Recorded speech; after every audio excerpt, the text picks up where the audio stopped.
Assalamualaikum warahmatullahi wabarakatuh. Senang sekali bertemu lagi di Dapur Medsos, tentunya bareng saya Tika Darmawan. Nah, seperti biasa di Dapur Medsos kita akan menghadirkan para bintang tamu yang punya cerita luar biasa dan juga cukup menarik untuk kita ulik. Nah, seperti hari ini kita sudah kedatangan seorang praktisi dan juga akademisi wisata Aceh. Sudah ada Rizka Nanda di sini. Halo Nanda.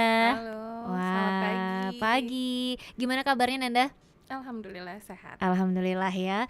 Nah, ini ada yang berbeda dari Dapur Medsos kali ini karena kita mendatangkan praktisi dan juga akademisi. Nah, kenapa? Karena memang sebenarnya kita tertarik ya untuk membahas wisata Aceh khususnya gitu. Nanda, sebelumnya kita mau tanya dulu deh. Sehari-harinya Nanda nih benar-benar kegiatannya ngurusin wisata aja atau memang ada kegiatan lain lagi Nanda?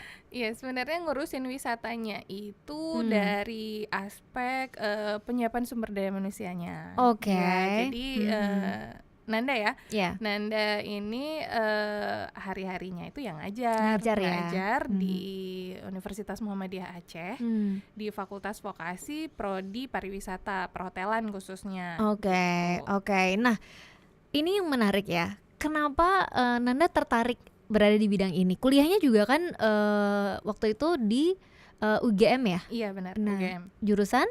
Kajian pariwisata. Tuh kan kenapa Nanda tertarik di bagian ini gitu, di jurusan ini? Karena kan memang lagi-lagi kayak apa sih yang diurusin di wisata gitu ya? Apa sih yang Iya. diurusin tentang wisata gitu kita pinggirnya gitu. Oke, jadi awalnya itu memang Nanda itu dari SMK Kak. Oke. SMK-nya itu udah SMK pariwisata, Mhm. SMK 1 kan Banda Mhm. Aceh. Mhm. Kemudian pas lanjut S1, rencana mau ngambil pariwisata juga, Oke. tapi karena di Aceh belum ada, Iya. sampai dengan sekarang belum ada Iya. sarjana pariwisata gitu kan, program studi pariwisata kecuali di Universitas Muhammadiyah Aceh. Itu juga D3 Oke. sekarang. Mhm.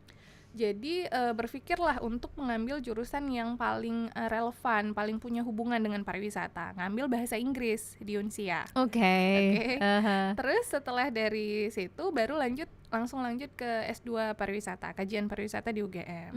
Dan kenapa bisa memilih Iya. pariwisata? Ini kalau boleh jujur ya Kak ya, sebenarnya itu awalnya orang tua yang mengarahkan. Oke. Ibu yang Tapi ngarahin. rapih banget loh Iya. Nanda, karena kan itu dari SMK. Terus mikir S1-nya ambil apa ya yang masih relevan sampai akhirnya S2 itu kan rapih ya. Iya. Biasa kalau disuruh orang tua tuh S1-nya aja. Iya. Iya tuh S2 udahlah, jangan maksa lagi please gitu ya. Benar. Jadi pas masuk SMK itu fun fact-nya adalah orang tua pertama maksa nih, Iya. ambil aja pariwisata katanya gitu kan. Mama mau lihat gimana nanti perbedaan antara Nanda dengan kakak soalnya SMA gitu kan. Oke. Jurusan Jadi bahan percobaan ya iya, nih jadi- anak-anaknya ya. Baik, bagus. Oke, terus ngikutin lah karena mungkin kita dari dalam hati juga ya udahlah ngikutin apa maunya orang tua biar orang tua juga senang gitu Iya. kan. Akhirnya masuk awalnya itu dalam keadaan terpaksa. Tapi pas dijalanin semester 1 waktu di SMK kok ranking 6 gitu kan. Kemudian naik semester 2 kok ranking 3 gitu. Kok ternyata aku berbakat di sini gitu ya. Kok ternyata memang punya bakat di sini gitu. Sampai akhirnya jadi passion. Memang suka Oke. di pariwisata. Di SMK kita belajar tour guiding, tiketing gitu-gitu. Yang memang tampil. Kebetulan juga Nanda ada nggak tahu nih kapan masa perubahannya itu dari yang sebelumnya nggak suka tampil jadi tiba-tiba suka tampil gitu karena sudah mungkin karena sudah berkecimpung di pariwisata itu kan. Terus ya udah lanjutinlah pariwisata, lanjutin S1 bahasa Inggris, tapi diselipi dengan mengikuti ajang duta wisata. Oke. Di saat S1 itu. Nah, ini yang menarik ya, ternyata walaupun yang nggak dapat jurusannya saat itu, Iya. tapi ya diselingi lah ya dengan duta wisata waktu itu ya. Oke, menarik.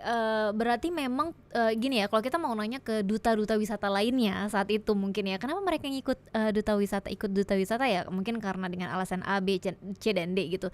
Nah, Nanda sendiri ini kan karena berkaitan dengan jurusan sekolah Iya. tadi ya gitu. Jadi ngambil duta wisata, ikut duta wisata itu juga karena alasan itu, ndak? Ikut itu juga karena alasan itu dan juga lagi-lagi karena orang tua. Oke. Jadi sampai mama saya Kak yang ngambilin formulir, bawa Oke. pulang ke rumah, saya disuruh isi daftar. Jadi memang saya lihat juga ini mendapat dukungan penuh dari orang tua, ya kan. Di samping di luar sana banyak saya lihat orang kan masih ada stigma nih negatif lah untuk pariwisata, tapi saya lihat orang tua saya sangat mensupport. Dan terbukti alhamdulillah hari ini yang jalan yang mereka bukakan itu menjadi sumber atau ladang rezeki untuk saya gitu kan. Dan memang sebenarnya walaupun kita bilang kita yang paling tahu diri kita, ternyata orang tua itu lebih tahu gitu ternyata. Iya, wow, ini satu apa ya, insight baru, bukan baru sih, tapi mungkin yang akan baru kita sadari. Benar. Gitu ya. Ternyata ada contohnya nih ya, ada Nanda di sini yang ternyata pada akhirnya percaya bahwa tidak hanya kita yang paling tahu diri kita gitu, tapi orang tua kita emang udah bener aja tahu anaknya tuh akan seperti apa. Benar. Gitu, apalagi, baiknya seperti apa. Betul, apalagi feeling seorang ibu gitu kan. Hari ini kita juga udah jadi ibu gitu kan. Walaupun kita bilang ya nanti biarlah dia yang tentukan, tapi kadang juga anak ini perlu diarahkan. Benar, gitu. Benar. Tergantung dia nanti mau menjalani, karena kayak saya kan tadi diarahkan, ternyata passionnya memang di situ gitu. Dan saya berterima kasih sekali sudah diantarkan ke jalan ini. Benar, gitu. Ajaibnya ya, ajaibnya. Jadi gini ya, mungkin yang bisa diambil, waduh belum ada 10 menit kita ngobrol udah ada hikmah yang bisa diambil ya dari sini ya. Ya berarti sebenarnya sesuatu yang kita jalani dengan awalnya terpaksa itu tadi belum tentu hasilnya tuh nggak baik gitu. Benar. Ya. Belum tentu tidak bisa kita jalani ternyata gitu ya. Ternyata memang ya pada akhirnya ketika doa orang tua tadi mungkin yang akhirnya membersamai ketidakmauan kita pertama. Betul. Tadi ya gitu. Wah, keren banget. Dan sih, itu kita harus enjoy sih Kak sebenarnya. Walaupun kita dalam keadaan terpaksa, karena saya sering nih lihat apalagi mahasiswa kan. Saya sekarang berhadapan dengan mahasiswa, mereka juga sering bilang saya tetap tuh pertemuan pertama saya tanya, kenapa pilih jurusan ini? Aduh. Karena saya mau merefleksikan dengan diri saya sendiri. Ini sama nggak dengan yang seperti saya alami gitu. Kebanyakan mereka ya begitu, ada yang disuruh orang tua, ada yang memang passion sendiri gitu kan, yang dari SMK juga pariwisata. Ada yang nyasar nggak? Kayak nggak tahu Bu, kenapa tiba-tiba udah di sini gitu? Ada juga. Ada yang nggak sadar. Ada juga gitu. yang seperti itu, tiba-tiba pas semester pertama, semester kedua mereka akhirnya udah enjoy. Karena kalau saya bisa gambarkan kuliah di pariwisata itu asik sekali Kak, asik sekali. Apalagi kita yang di Universitas Muhammadiyah itu kan setengah hari. Dari jam 8 sampai jam 12. Setelah itu mereka bebas. Mereka mau freelance. Kemudian kita kan juga ada kerjasama dengan hotel di Aceh. Nah mereka itu rajin rutin meminta mahasiswa untuk casual. Casual itu praktek berbayar. Dibayar loh Kak. Jadi mereka dari semester 2 bisa kuliah sambil kerja. Tapi freelance gitu kan, lepas. Iya. Wow, menarik ya. Nah ini karena ini cuman ada jurusan ini cuman ada di Muhammadiyah gitu ya. Aceh. Satu-satunya. Nah, Nanda melihat ini kan sebenarnya sebagai satu apa ya, bisa dibilang satu aspek yang bisa sangat berkembang nantinya gitu ya. Apalagi sekarang kan udah mulai. Gitu kan. Tapi kenapa baru satu ya? Iya. Nah, itu juga sih Kak yang menjadi tantangan. Kami saat ini juga sedang merancang membuka program studi baru Sarjana Terapan Pariwisata. Kesulitannya adalah mencari dosennya, sumber daya manusianya. Itu yang mau ditanyain, dosennya rame nggak Nanda gitu? Sulit sekali Kak. Saya pernah mendengar banyak universitas atau politeknik di Aceh yang sudah berencana membuka prodi itu karena potensial sekali. Tapi SDM-nya yang kurang. Karena kan syarat pembukaan prodi itu harus ada dosen minimal 5 yang sesuai bidang ilmunya gitu kan. Dan balik lagi, kenapa sumber daya manusia itu belum ada di Aceh atau masih minim sekali? Ya karena masih balik lagi ke pandangan orang, pandangan masyarakat terkait dengan pariwisata itu. Selalu diarahkan, selalu dikaitkan dengan hal-hal yang negatif. Padahal tidak. Saya sebenarnya ini bebas ya Kak. Iya boleh banget, di sini boleh curhat apa aja. Iya. Jadi pas ini saya mau gambarkan sedikit bagaimana walaupun kita nggak bisa ngambil kesimpulan dari itu, tapi ini salah satu contoh pandangan masyarakat terkait pariwisata. Waktu selesai S1 itu saya mau berangkat nih ke ke Sabang sama adik saya. Terus ketemulah kami di Ulele. Satu meja kan sama bapak-bapak lagi mau makan pagi gitu. Terus ngobrol-ngobrol, beliau tanya gitu, kuliah di mana? Saya bilang udah selesai di bahasa Inggris tapi mau lanjut lagi, saya bilang gitu. Terus ditanya, jurusan apa mau lanjutnya? Pariwisata, saya bilang gitu.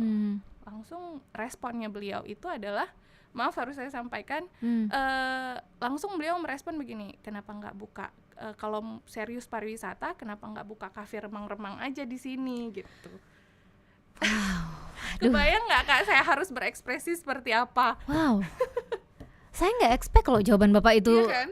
Kafe remang-remang, maksudnya kayak pariwisata yang ada di bayangan Tika tuh kayak iya pariwisata gimana sih, wisata entah alam, Bener. bukan kafe remang-remang. Makanya adik saya langsung kaget kan Kak, langsung lihat-lihatan nih kami. Oh, Loh wow. kok responnya di luar Ya, Nurul iya gitu. iya benar-benar nggak expect kan sama Iya. sekali, sama saya juga nggak expect gitu. Oke. Makanya saya bilang, terus saya tanya, saya nggak langsung menjudge beliau seperti apa, malah saya ajak ngobrol gitu kan. Saya tanya, kenapa harus kafe remang-remang Pak? Saya bilang gitu.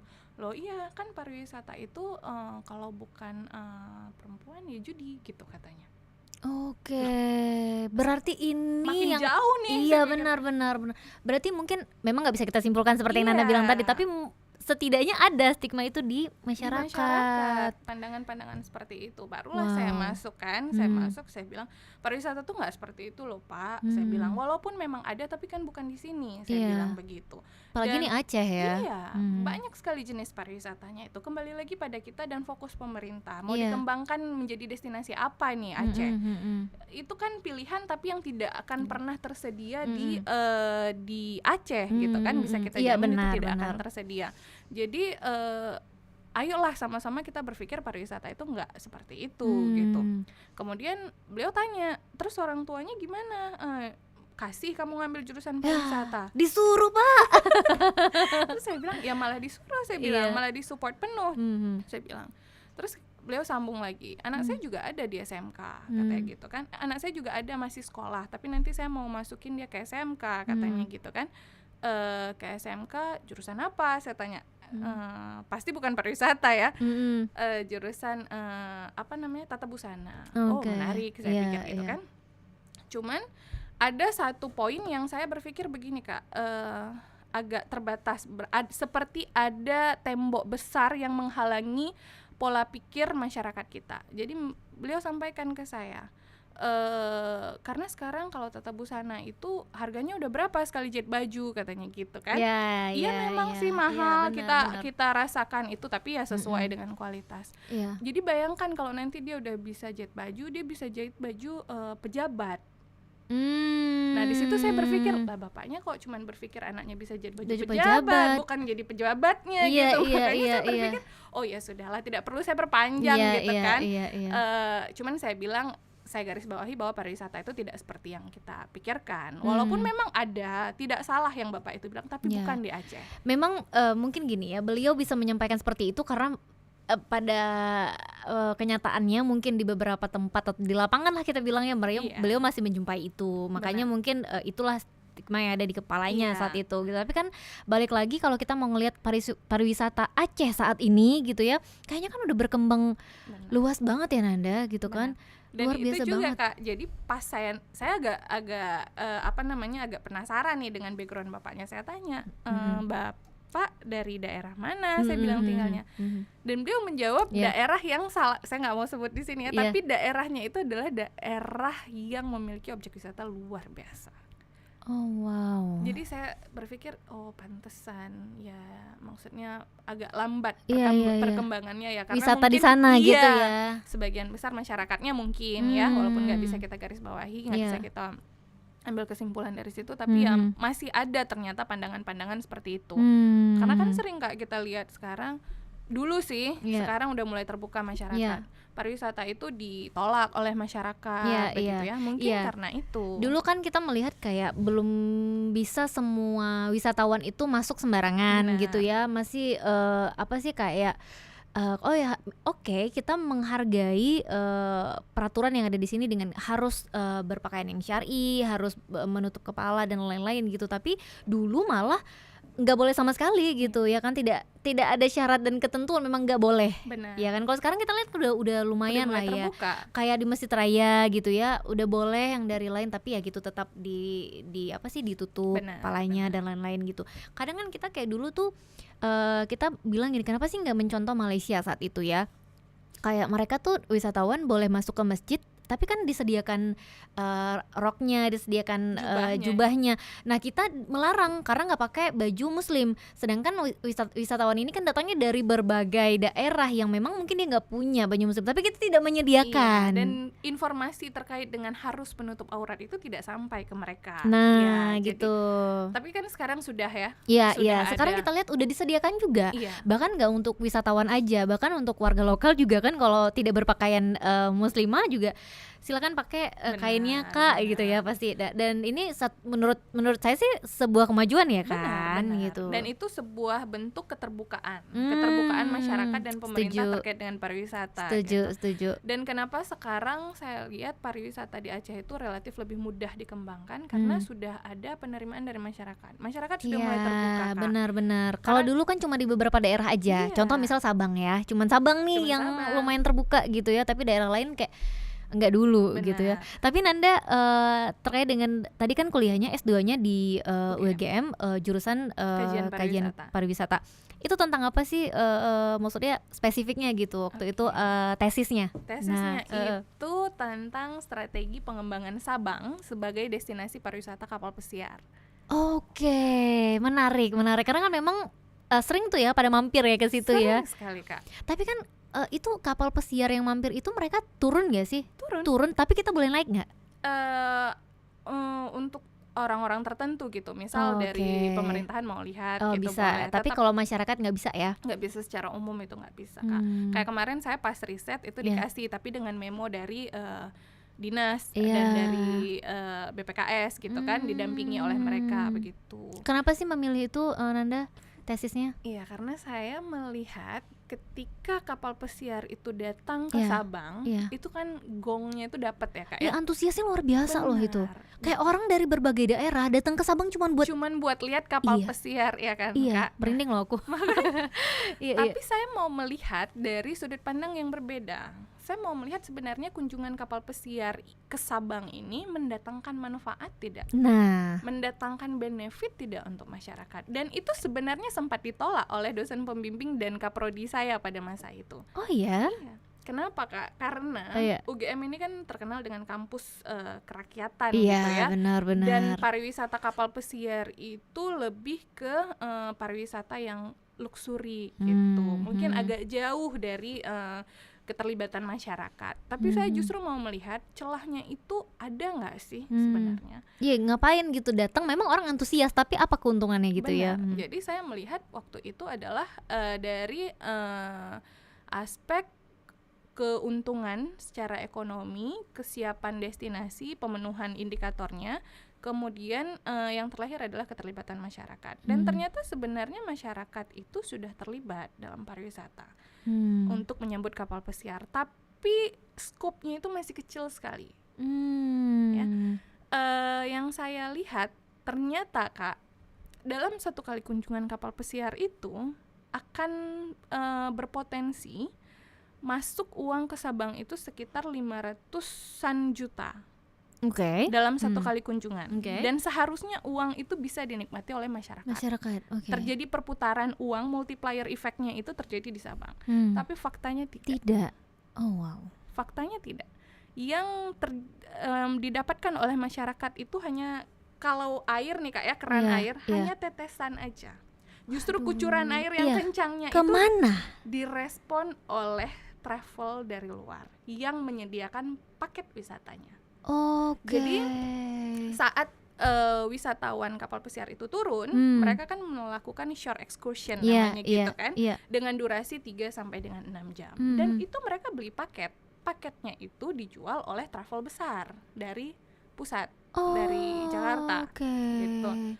Sedangkan dalam industri pariwisata ini di paket wisata itulah yang memang seharusnya lebih menjanjikan. Iya. Gitu ya. Dan harusnya itu dihandle oleh masyarakat lokal. Masyarakat sendiri ya, travel di lokal. Benar. Dan itu saya sudah pernah sampaikan ke pihak yang berwenang saat itu. Saya bilang, kenapa sih Pak bukan travel dari lokal aja yang menangani kapal pesiar ini?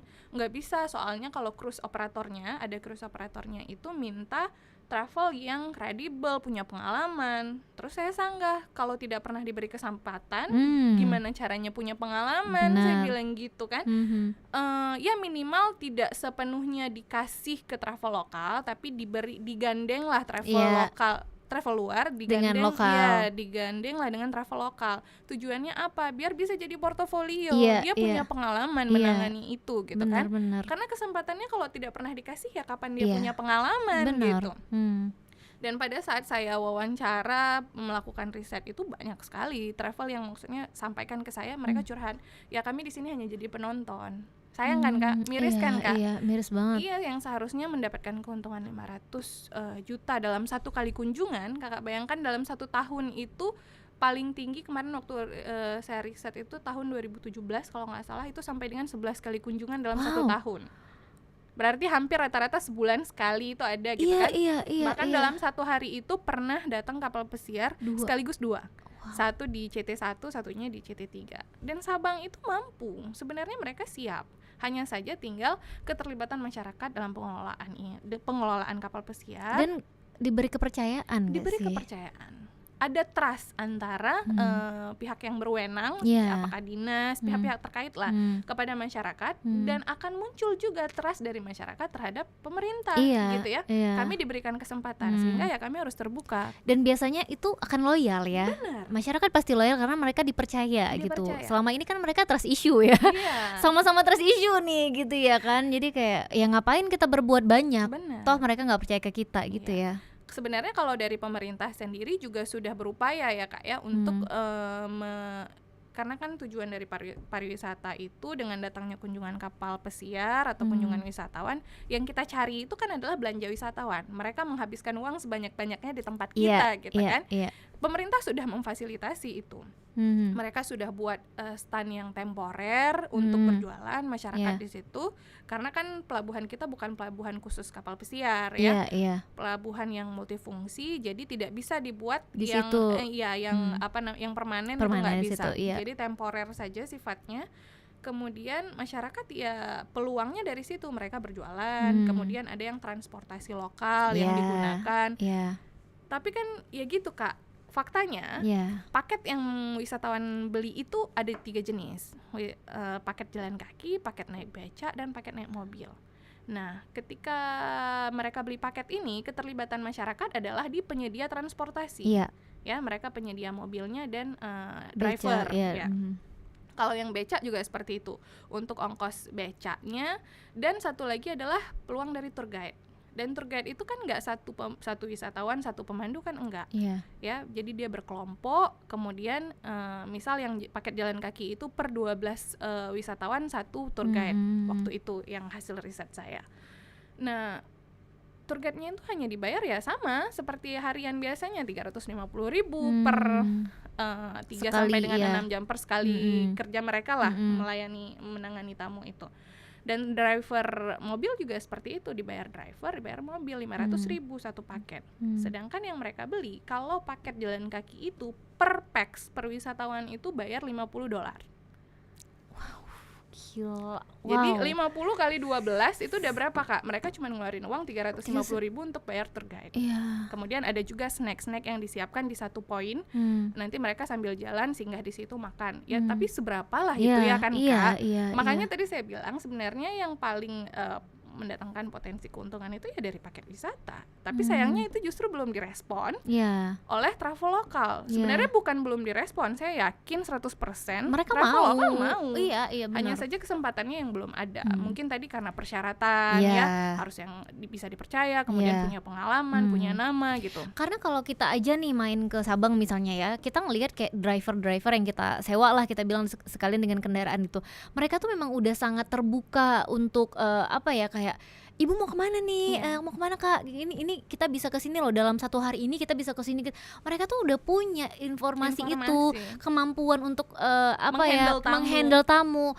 Malah ada yang bahasa Inggrisnya juga udah mulai gitu, udah oke lah ya gitu, maksudnya untuk ngobrol sama orang asing itu udah boleh gitu kita bilangnya. Tapi ya itu tadi mungkin kayak yang Nanda bilang, kepercayaan aja yang belum ada karena kesempatan itu yang benar. belum dikasih Belum gitu. dikasih ke masyarakat ya. Dan mungkin juga pertimbangannya kenapa belum dikasih ya tadi persyaratan segala macam. Tapi ya bisalah kita carikan alternatif gitu ya, apakah menggandeng travel lokal dengan travel luar, Iya, sehingga iya. memang tercipta pengalaman itu dan suatu saat mereka akan siap untuk menjadi travel menghandle wisatawan dari kapal Luar, iya. pesiar gitu. Oke, untuk permasalahan ini, kita belum ngomong masalah yang lain nih ya, baru permasalahan ini Nanda itu udah pernah kayak diwacanakan atau maksudnya kayak diomongin dulu deh ya sebelum diwacanain gitu, ke pihak-pihak yang terkait gitu, misalnya kayak,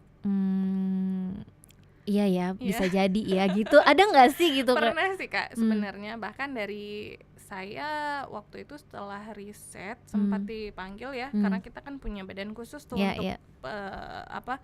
pelaksanaan pariwisata di Sabang. Itu pernah waktu saya antar hasil tesisnya itu saya antar ke sana ke BPKS, wakil kepalanya saat itu bilang nanti saya siapkan waktu ya 1 hari itu untuk Rizka presentasi dengan seluruh tim jajaran di BPKS pimpinan gitu. Karena ini satu hal yang perlu untuk diketahui oleh semua orang. Iya. Dan terutama pembuat kebijakan di Sabang itu harus tahu bahwa keadaan kita ternyata selama ini seperti ini Iya, loh. iya. Memang prestisnya dapat ketika kapal pesiar datang, tapi siapa yang mau mengukur sejauh mana kapal pesiar itu mendatangkan manfaat untuk masyarakat? Iya, benar. Nah, ini sudah Rizka kaji, walaupun belum terlalu mendalam secara spesifik, tidak, tapi begini gambaran umumnya aja sudah seperti ini gitu benar, kan. benar. Tapi ya alhamdulillah sampai sekarang belum jadi. Ya gimana ya kita bilangnya ya, karena memang kan mungkin ya mungkin dari mereka juga butuh waktu ya. Kemudian kan juga nggak lama dari itu udah berganti juga kepalanya. Mungkin ya jadi bukan jadi concern yang pemimpin selanjutnya begitu benar. ya. Abis itu kan mungkin ya apa yang udah Nanda presentasi itu kan juga ya itu nggak nyampe mungkin ya kan, cuma untuk orang-orang yang duduk saat itu di situ gitu ya. Satu lagi mungkin kalau Tika ngelihatnya mungkin kalau masyarakatnya mulai sadar akan hal-hal seperti ini gitu, kayak oke, kita nggak bisa lagi nih dibayar segini gitu ya, tapi semuanya tuh harus solid, harus kompak gitu, harus satu suara, mungkin bisa kali ya. Dan itu sebenarnya masuk dalam rekomendasi tesis Nanda gitu ya, kan? ada standarisasi harga khusus untuk menangani kapal pesiar. Jadi jangan ada lagi yang curi-curi harga istilahnya. Jadi kayak semua masyarakat itu harus satu suara gitu. Oke ya, untuk ini kita ambil segini, nah segini gitu ya, standar itu tadi gitu. Jadi dengan seperti itu kan akhirnya mulai bisa terangkat ya perekonomian gitu ya. Benar Kak, karena memang faktanya itu terjadi perang harga di lapangan. Iya. Itu nggak usah jauh-jauh deh, kayak kita sewa motor aja bisa sebelahan ada yang 100, ada yang 70 ribu. Ya otomatis orang kan lari ke yang 70 ribu ya. Coba aja mereka bikin standar gitu sesama mereka, oke ya, jangan ada nih satu deret ini yang harganya di bawah 100 gitu ya kan. Gitu atau jadi, samain gitu. Terjadi perang harga itu Kak. Akhirnya apa? Nanti yang mobil pakai harga becak, yang becak pakai harga jalan kaki. Iya, yang benar, jalan kaki udah tinggal nonton aja gitu benar, kan. Benar. Terjadi perang harga karena wisatawan kapal pesiar itu kan ada yang mereka sudah beli paket jauh jauh hari sebelum mereka sampai, ada juga yang mereka on the spot gitu. Ketika turun mereka lihat, oh kayaknya menarik nih, saya mau turun. Baru mereka beli paket di situ, atau mereka mau jalan sendiri hanya minta didampingi oleh pemandu juga ada yang kayak gitu, atau pakai becak yang tersedia di situ. Kenapa sih mereka milihnya jalan kaki atau pakai becak? Supaya lebih bisa nikmatin.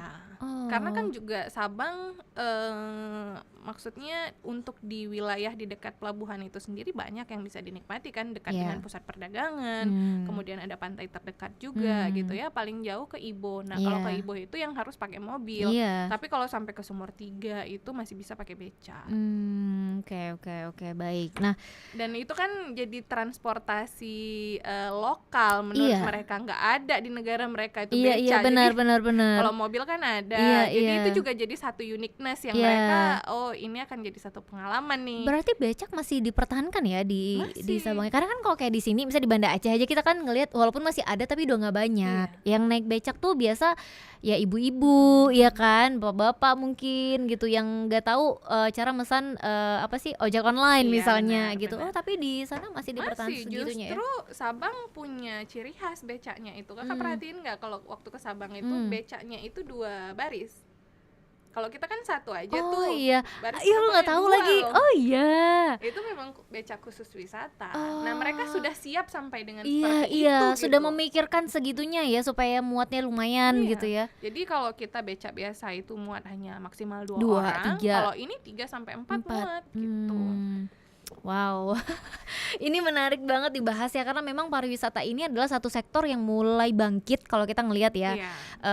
Dari ya wisata alam kah itu atau wisata lainnya gitu, memang pelan-pelan itu memang udah mulai muncul gitu ya, peran-peran wisata ini sendiri untuk bisa meningkatkan ekonomi masyarakat tentunya di satu daerah.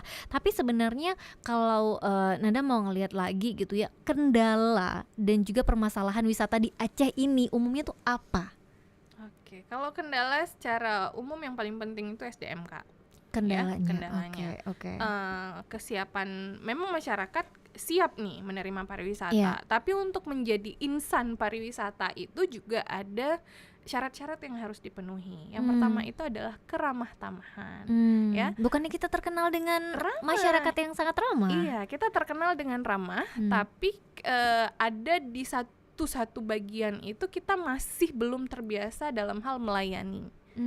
Sedangkan ketika kita membuka diri sebagai destinasi pariwisata, kita itu akan menjadi host atau tuan rumah. Sedangkan wisatawan itu menjadi tamu yang perlu dilayani. Tetapi tetap pada konteks yang saling menghargai gitu ya. Wisatawan juga datang ke daerah kita perlu menghargai daerah kita, perlu menghargai individunya, dan masyarakat juga seperti itu. Kita menjadi bukan pelayan bahasanya, sama seperti ketika orang datang ke rumah kita, bagaimana kita kan harus serve sesuatu, melayani lah ya. Benar. Tapi bukan pelayan gitu, kita melayani sebagai tuan rumah. Jadi jangan lagi berpikir ketika kita mau beramah tamah dengan dia, kita tanya, bawa nampan sedikit, itu udah kesannya oh saya jadi pelayan. Karena kalau saya lihat juga ada gengsi-gengsi itu di masyarakat kita. Orang ada Aceh loh, orang Aceh ini lentuan gitu iya, ya. lentuan ini ya kan. Ya masih ada mungkin di beberapa daerah, tapi kan ada daerah-daerah yang memang udah jadi desa wisata, itu mereka udah sadar banget untuk bisa melayani tamu gitu ya. Dalam hal maksudnya memberikan tempat tinggal misalnya, terus juga apa sih kayak pelayanan-pelayanan diberikan tuh memang udah maksimal lah ya gitu ya. Makanya kalau di desa wisata itu ada motonya sebagian besar buat datang sebagai tamu, pulang sebagai saudara. Oh, karena memang seperti itu. Ya apalagi orang Aceh. Iya. Karena kalau kita posisikan diri, Kak, ketika kita berwisata, kita kan juga ingin dilayani ya. Ingin diterima sebenarnya.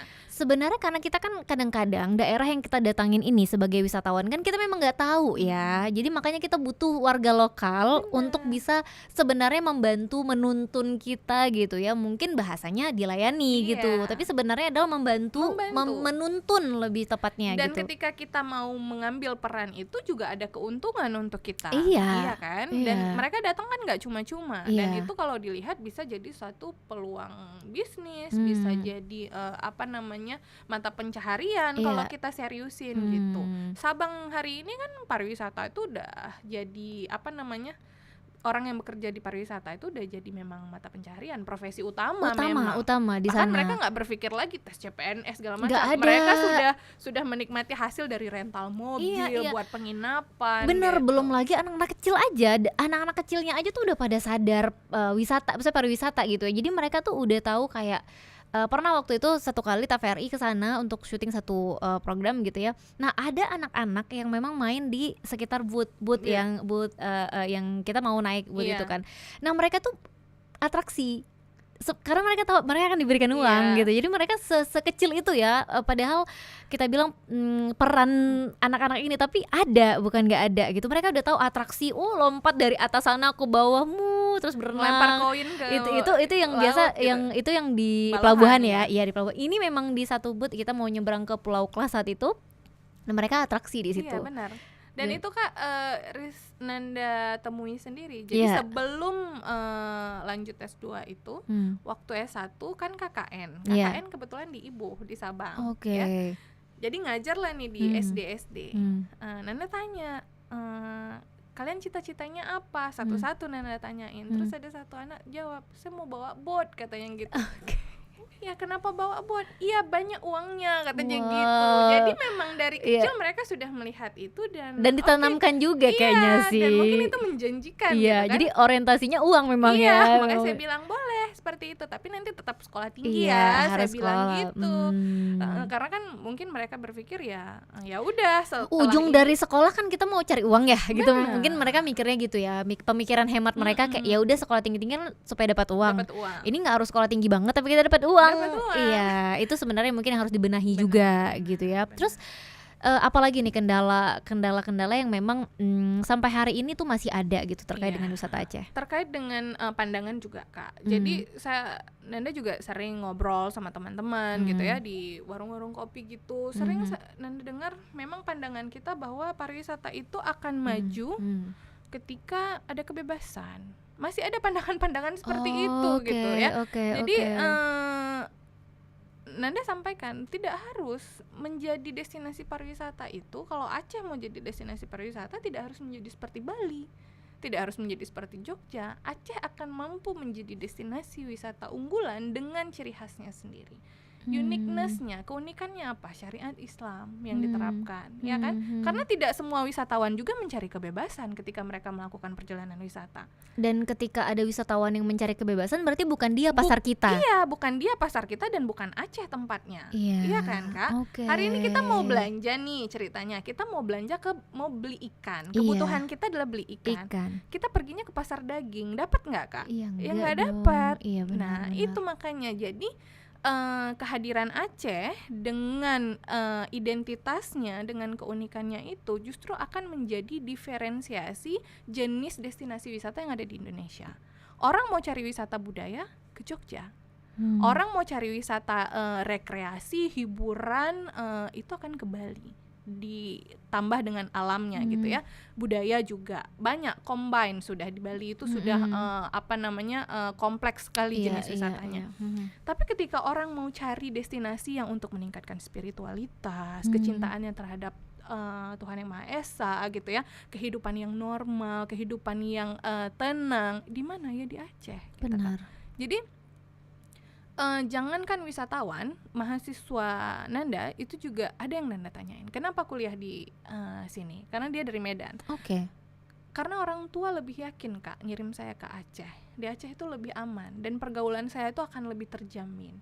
Jadi begitu loh. Berarti pandangannya udah sampai ya sudah sebenarnya. Positif sebenarnya Aceh. Jadi jangan lagi kita punya pikiran bahwa sering saya lihat, saya kadang sering nanya gitu kan ke teman-teman, menurut kalian kenapa pariwisata di Aceh nggak maju? Ya karena nggak bebas, katanya gitu. Iya, karena gini loh, mungkin ya, ini dari pandangan Tika juga, kalau kita bebas gitu ya, akan banyak sekali sektor yang bisa kita raup dari wisata ini gitu kan. Maksudnya kayak oke, budaya kita udah punya, terus dari hiburan kita juga dapat gitu kan. Tapi alam kita luar biasa gitu. Jadi mungkin rasanya kebebasan ini menjadi pelengkap gitu ya, untuk kita bisa meraup semuanya gitu lagi-lagi. Tapi gitu. hari ini yang harus kita pikirkan adalah kebebasan itu juga hanya akan mendatangkan kesenangan yang sementara. Benar. Impact-nya itu nggak kita rasakan, tapi nanti ke depan. Bagaimana lagi ya, sekarang aja yang tidak segitu bebas, bagaimana moral kita saat ini? Saya luar biasa loh Kak, saya baca berita ya Allah, Masya Allah gitu kan. Banyaklah hal-hal yang nggak pernah kita pikirkan itu terjadi di Aceh. Saya sampai di Aceh nih kejadiannya. Kita tuh sekarang ya kalau baca berita di media portal ini ya, misalnya tuh baca sesuatu yang aneh gitu yang kayak, tapi kita tuh bisa 2 kali lihat ini di Aceh apa bukan gitu. Kalau dulu kita bisa percaya ini pasti bukan di Aceh, ya kan gitu kan. Untuk berita-berita tertentu kita bisa pastikan ini pasti bukan di Aceh. Tapi kalau sekarang kita kayak ini di mana nih di Aceh gitu ya. Harus cross check harus cross check bener gitu. Ini di Aceh. Nah itu karena mau tidak mau pariwisata itu dia akan mendatangkan dampak positif dan negatif. Nah, pemberlakuan syariat Islam kita saat ini itu udah menjadi salah satu upaya untuk meminimalisir bahkan menolkan dampak negatif terkait dengan perubahan budaya tadi. Perubahan budaya dalam konteks kebebasan ya. Iya. Terbuka secara pakaian, kemudian masuknya minuman-minuman beralkohol, kemudian kita bilang prostitusi dan segala macam. Itu kan pencegahan sebenarnya. Karena pada prinsipnya pariwisata ini kan kegiatan kalau kita lihat definisinya adalah kegiatan perjalanan yang dilakukan oleh seseorang atau sekelompok untuk tujuan rekreasi, aktualisasi diri. Tinggal kita pilih nih yang mana. Kalau kita mau aktualisasi diri, saya pengen dengan berwisata ini saya lebih meningkatkan kecintaan terhadap sang pencipta. Ada juga Kak, ada orang yang melakukan perjalanan wisata mau benar-benar memahami sebuah kebudayaan. Iya kan Kak? Banyak kita juga pergi tuh. banyak yang seperti itu. Ada yang mau berwisata ini untuk melihat bagaimana sih hidup dengan keluarga, karena biasanya mungkin faktornya ada yang dia tidak ada lagi keluarga, tidak tahu rasanya pulang ke rumah seperti apa. Ada orang yang berwisata seperti itu. Ternyata ya gitu ya. Jadi bukan semata-mata tentang seperti yang Nana bilang tadi untuk hura-hura aja gitu ya. Tapi memang gini, kita masih mendapati juga nih beberapa wisatawan atau juga tamu yang datang ke Aceh itu merasa terganggu ketika mereka check-in di sebuah hotel dimintain buku nikah. Ya kan, gitu. Kita masih menjumpai beberapa wisatawan yang pada akhirnya nggak mau ke Aceh, mau nginep aja sampai harus dimintain buku nikah gitu. Padahal ya kalau menurut Tika itu kan memang ya itu tadi, kalau mau ke Aceh ya kan seperti ini peraturannya. Bukan justru kita menghilangkan peraturan itu ya demi mendatangkan tamu gitu ya. Dan itu menjadi satu peraturan karena kan ada pepatah di mana bumi dipijak, di situ langit harus dijunjung, ya kan? Ketika hari ini kita pergi ke Bali, menonton tari kecak, itu kan ada syarat juga yang harus dipatuhi dengan mengenakan kain ikat pinggang itu gitu kan. Kenapa kita harus menurut untuk hal itu? Kenapa kita nggak melawan? Begitu juga dengan di Aceh. Ikuti saja aturannya, toh ini untuk kebaikan. Pada prinsipnya memang pariwisata syariah, pariwisata halal yang diterapkan di Aceh ini adalah untuk kebaikan. Kebaikan itu silahkan dinikmati oleh wisatawan muslim kah atau wisatawan asing, ya kan? Karena yang dilarang itu sebenarnya yang baik. Iya benar. Yang baik untuk kehidupannya. Dilarang, maaf kita bilang larang berzina, dilarang minum minuman beralkohol, dilarang berdua-duaan gitu kan. Itu kan sesuatu yang sebenarnya akan membawa dia pada kebaikan gitu. Tergantung pada cara pandangnya lah begitu. Dan hari ini ketika ditanya Aceh itu sebenarnya pariwisata apa gitu kan, kalau saya melihat dengan pandangan saya, pariwisata di Aceh itu bukan lagi pariwisata halal tapi sudah pariwisata syariah. Kenapa Kak? Karena pariwisata halal itu kalau yang saya pahami konteksnya ada hanya pada pemenuhan fasilitas wisatawan muslim untuk beribadah dan menikmati fasilitas makan minum yang halal. Ya. Kenapa di Jogja ada wisata halal, tapi di satu sisi kita melihat ada lokalisasi di sana. Di NTB, Lombok menjadi destinasi wisata halal dunia, iya kan? Tapi ada Gili Trawangan yang bebas bahkan tidak berpakaian pun, maaf kita bilang seperti itu. Kenapa bisa? Ya karena halal yang mereka wisata halal yang dimaksud di situ adalah ada pilihan untuk wisatawan muslim yang tidak mau menikmati hal-hal seperti itu. Ada tempat ibadah yang punya fasilitas untuk beribadah, ada mukena, ada kiblat dan segala macam, ada tempat makan yang terjamin kehalalannya. Tapi di Aceh kan tidak perlu itu. Iya, kenapa harus wisata halal lagi ya? Udah pasti gitu ya. Sudah insya Allah sudah pasti. Makanya kalau yang saya lihat yang di Aceh ini justru pariwisata syariah. Kenapa? Karena seluruh aspek kehidupan itu diatur dengan nilai-nilai syariat Islam. Ya, kalau hanya sekedar pada pemenuhan fasilitas, ada musola. Sekarang kafe-kafe mulai dari yang biasa sampai yang elit ada musola. Setuju. Kalau dulu mungkin kita susah mendapati itu ya. Kalaupun ada tempat sholatnya nggak proper gitu ya. Tapi kalau sekarang kayak kalau mau menjadi satu kafe yang ramai dikunjungin itu syaratnya salah satunya adalah musolanya tuh proper. Benar. Iya kan, orang jadi nyaman sholatnya juga. Jadi kalau mau berlama-lama juga nggak masalah, bisa sholat di situ gitu ya, nggak harus cari masjid terdekat gitu. Kalau mau nyari makanan halal juga ya semua halal. Justru yang susah itu nyari yang haram. Yang haram di sini susah, harus diam-diam ya, harus sembunyi kalau mau nyari yang haram di sini. Makanya kenapa Malaysia tuh seneng ke Aceh. Iya. Ini lagi kalau bulan-bulan gini nih kita lagi banyak-banyak yang ngelihat wisatawan Malaysia datang ke Aceh gitu, dan mereka tuh memang ngunjungin selain Masjid Raya, terus juga ke gunungan gitu-gitu loh mereka. Buktinya mereka juga bisa menikmati itu ya kan? Bisa menikmati itu, dan kita tidak perlu memaksakan harus menyasar seluruh target market yang ada di dunia, ya nggak harus. Itu ya, mungkin awalnya kita pengennya bisa menyasar semua Semua. target market yang ada Iya. gitu. Karena kayak kita pribadi sendiri Kak, nggak semua orang juga suka sama kita kan. Iya sih, bener. Buat kamu yang nggak suka sama kita, I don't care. Jadi teruslah menjadi diri sendiri dan tampilkan apa yang ada gitu. Dengan catatan ya harus kita meningkatkan kualitas, bukan harus kita rubah. Nah itu. Ya, bukan harus kita lihat karena kenapa Kak pariwisata sekarang yang Nanda lihat itu kenapa dia tidak bisa sustain, tidak bisa berkelanjutan Iya. karena diawali dengan peniruan. Dibuatnya itu menduplikasi milik orang lain. Dia tidak berkembang dengan potensinya sendiri, tidak berkembang dengan ciri khasnya sendiri. Makanya dia nggak sustain. Kebanyakan seperti itu. Makanya saat Rizka masuk sebagai pembicara di acara-acara pelatihan untuk desa-desa wisata, yang Rizka tekankan itu, jangan nanti kita lihat di desa A buat jembatan ini, nah, kemudian di desa B juga akan buat yang serupa. Itu biasanya nggak akan lama yang seperti itu. Tapi cari hal-hal yang memang itu menjadi keunikan dan otentik hanya ada di tempat kita. Walaupun sulit awalnya, tapi disitulah fungsi pendamping desa wisata. Pendamping desa wisata membantu untuk menggali potensi yang ada di desa. Oke, berarti Nanda juga saat ini itu ya pendamping desa wisata menjadi dalam pendamping desa wisata gitu. Itu dalam kerjaannya sebuah memang untuk ya terus mendampingi mereka untuk nyari apa sih sebenarnya yang jadi ini sebuah yayasan Kak, namanya Wisnu, Desa Wisata Nusantara, pusatnya di Bali, seluruh Indonesia ada. Kebetulan di Aceh, Nanda juga sebagai pengurusnya. Itu kita fokus pada pendampingan desa wisata. Diawali dengan identifikasi potensi. Kenapa? Karena juga ada masyarakat, karena pariwisata ini kan hal yang tabu, bukan hal yang biasa juga untuk masyarakat, sesuatu yang baru gitu kan. Mereka kebingungan melihat desa kami ini sebenarnya punya potensi apa sih Kak? Iya, Gitu ya. Iya. Kami hadir untuk membantu menggali potensi itu, melihat bagaimana sekarang yang dulunya sawah itu hanya menjadi tempat menanam padi, sekarang sudah menjadi sebuah objek wisata. Wisatawan datang ke sebuah desa hanya untuk belajar bagaimana cara menanam padi, memanen padi, membajak sawah. Sudah menjadi objek kan? Jadi ada penambahan nilai terhadap objek tersebut. Yang sebelumnya hanya akan mendapatkan keuntungan saat panen, sekarang dalam semua prosesnya, mulai dari membajak, menanam sampai nanti memanen, itu bisa dijadikan uang. Kenapa? Wisatawan belajar menanam itu kan bayar paket wisata.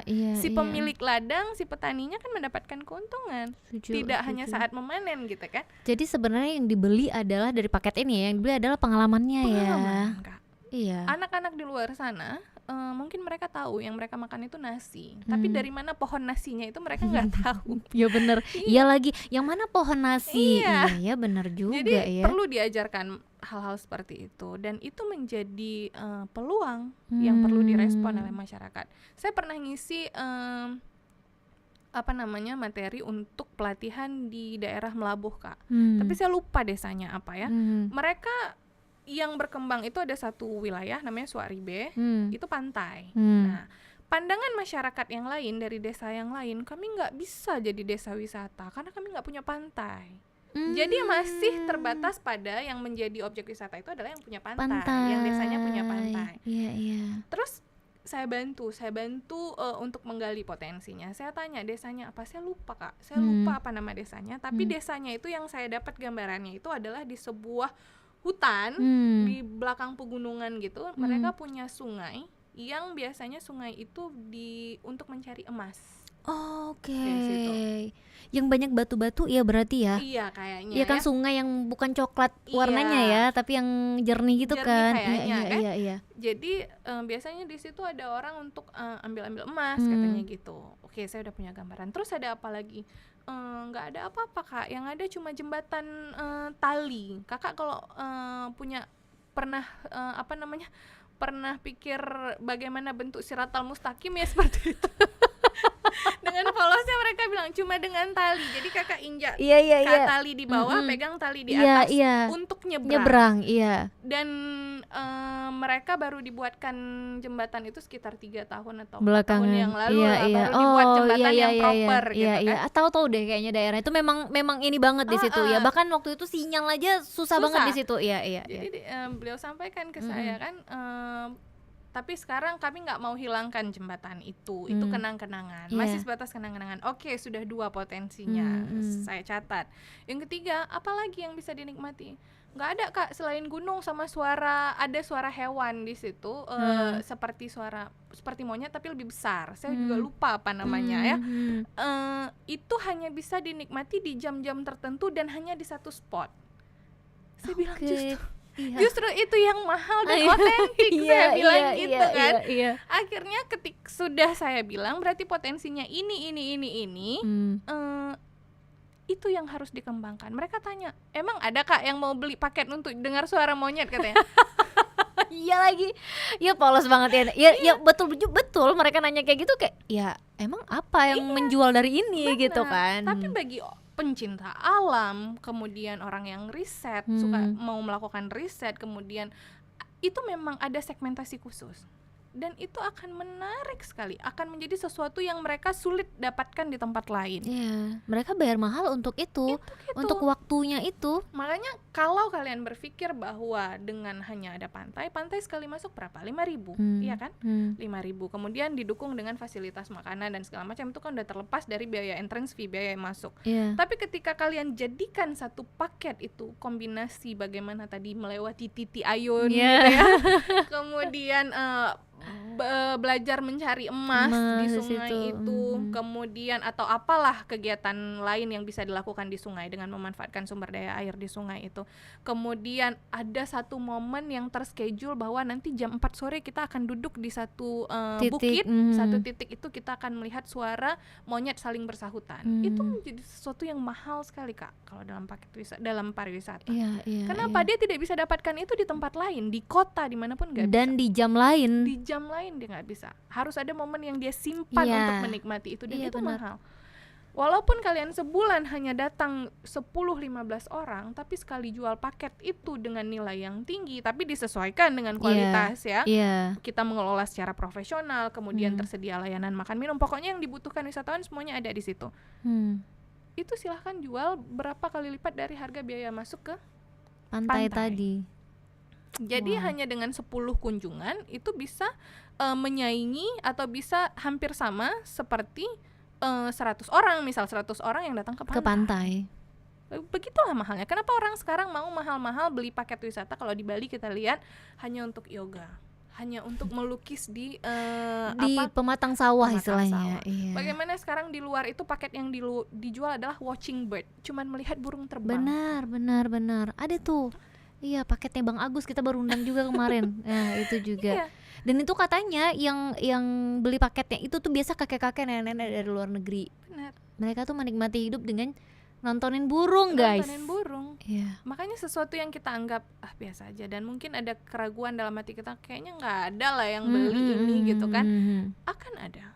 Oke, tapi masalahnya hari ini gitu, masih ada nggak sih orang-orang di beberapa daerah gitu yang menutup daerahnya sendiri, dalam artian nggak usah masuk wisatawan ke sini karena takut desanya itu berubah gitu loh, dalam artian mungkin ya ada budaya yang masuk gitu ya, terus juga karena banyak orang luar, tidak hanya luar daerah tapi juga luar negeri yang datang, sehingga kayak ada hukum-hukum tertentu di daerah tersebut jadi rusak juga gitu. Ada nggak sih masih yang seperti itu? Kalau untuk keseluruhan di seluruh desa di Aceh kita belum masuk juga kayak sampai ke sejauh itu. Tapi memang itu menjadi tantangan awal ketika kami melakukan sosialisasi ke desa-desa. Itu pertanyaan yang sering ditanyakan. Nanti kalau desa kami jadi desa wisata, gimana kalau ada yang melakukan maksiat? Kami nggak mau, karena kan kita percaya nih di masyarakat Aceh ada kepercayaan bahwa satu tempat dijadikan tempat berzina, 44 rumah yang ada di sekeliling itu akan ketiban ininya juga gitu kan. Bagaimana nanti kalau ada yang melakukan maksiat atau hal-hal yang dilarang begitu? Jawabannya adalah silahkan bekali desa ini dengan peraturan yang disepakati oleh seluruh lapisan masyarakat, baik dari tokoh, pelaku pariwisata, silahkan buat aturan. Kenapa saya bilang seperti itu, Kak? Hari ini Jogja yang memang daerah terbuka gitu tidak menerapkan syariat Islam, mereka juga membuat itu di desa wisatanya. Ada peraturan yang boleh dilakukan dan yang tidak boleh dilakukan di desa itu ketika kita mau berwisata ke situ. Desa Ngelanggeran, dan itu menjadi tempat studi banding kami. Gunung api purba yang mereka punya, itu yang dikembangkan. Peraturannya apa? Mulai dari menginap tidak boleh, kalau yang suami istri juga harus menunjukkan buku nikah. Faktanya itu dilakukan di luar. Kenapa kita harus malu dan harus merasa terganggu dengan hal itu? Iya, benar. Kemudian yang kedua adalah tidak boleh membawa minuman beralkohol dan obat-obatan terlarang. Itu diperiksa, Kak, di pintunya. Jadi bebas itu bukan sesuatu yang juga dicari oleh semua orang, gitu kan? Dan kalaupun yang dicari adalah kebebasan, berarti bukan di situ tempatnya. Iya, terbukti di beberapa daerah yang tidak menerapkan syariat Islam pun bahkan menerapkan itu. Kemudian jika ada kelompok, misal anak-anak muda kelompok itu laki-laki dan perempuan tidak boleh ditempatkan dalam satu homestay yang sama. Jadi laki-laki di homestay A, perempuan di homestay B. Itu kan sebenarnya praktek yang bisa kita lakukan di sini. Yang sudah kita lakukan di sini. Yang sudah kita lakukan. Jadi jangan pula kita berkecil hati berpikir bahwa kalau dipisah nanti orang nggak ada yang mau. Buktinya di luar juga menerapkan seperti itu. Kenapa? Masyarakat desa ini sulit awalnya untuk kita terobos masuk nih pariwisata. Ketika sudah masuk, tolong dijaga kepercayaan, sama saling menjaga. Dan tidak boleh ada oknum-oknum yang berusaha untuk main belakang gitu kan. Karena membangun kepercayaan masyarakat itu sulit banget. Karena kan yang punya wilayah masyarakat, ya kan, yang punya desa. Jadi berikan kepercayaan, bangun kepercayaan untuk masyarakat. Karena yang membantu kita mengembangkan pariwisata juga adalah partisipasi masyarakat. Pariwisata yang tidak dibarengi dengan partisipasi masyarakat itu akan berjalan stagnan bahkan mati, Kak.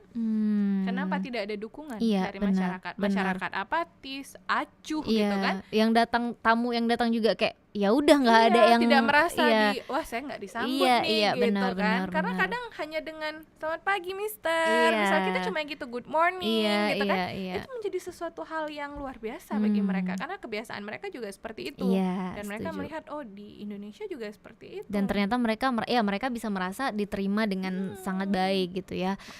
Wow, luar biasa cerita-ceritanya, nggak kerasa loh ini kita Nanda udah 1 jam ya. 1 jam ini bahas wisata, dan ternyata masih banyak sekali hal-hal yang belum kita bahas ternyata tentang wisata ini. Tapi nggak apa-apa, mudah-mudahan yang kita bahas tadi tuh benar-benar bisa menginspirasi. Mungkin terakhir Nanda, apa yang ingin disampaikan untuk mereka teman-teman yang nonton kita?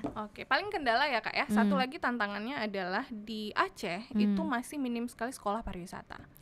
Ya, kita lihat hari ini daerah yang berkembang pariwisatanya itu adalah daerah yang punya perguruan tinggi pariwisata, ya Bali, Jogja dan Lombok. Aceh ini saya rasa harus menjadi konsentrasi pemerintah untuk membangun sekolah tinggi negeri yang punya jurusan pariwisata, atau memang ya dukunglah yang sudah ada. Unmuha sudah ada dengan fakultas vokasinya, prodi pariwisata. Ayo kita bantu dukung, kemudian bantu kita sosialisasikan bahwa peluang di pariwisata itu menjanjikan, ya, tidak lagi mengarah pada hal-hal yang negatif. Buktinya pariwisata hari ini bisa berkembang, sudah diterima oleh masyarakat, dan mudah-mudahan juga melalui penciptaan sumber daya manusia, melalui sekolah tinggi ini bisa menjadikan Aceh sebagai destinasi unggulan. Karena kan sumber dayanya sudah berkualitas, sudah profesional. Setuju. Gitu. Oke, luar biasa. Terima kasih sekali lagi Nanda sudah mampir di Dapur Medsos ya. Sudah sharing banyak hal yang ini mahal banget ya. Kalau kita ngundang khusus ya untuk memberikan materi, bayarnya mahal.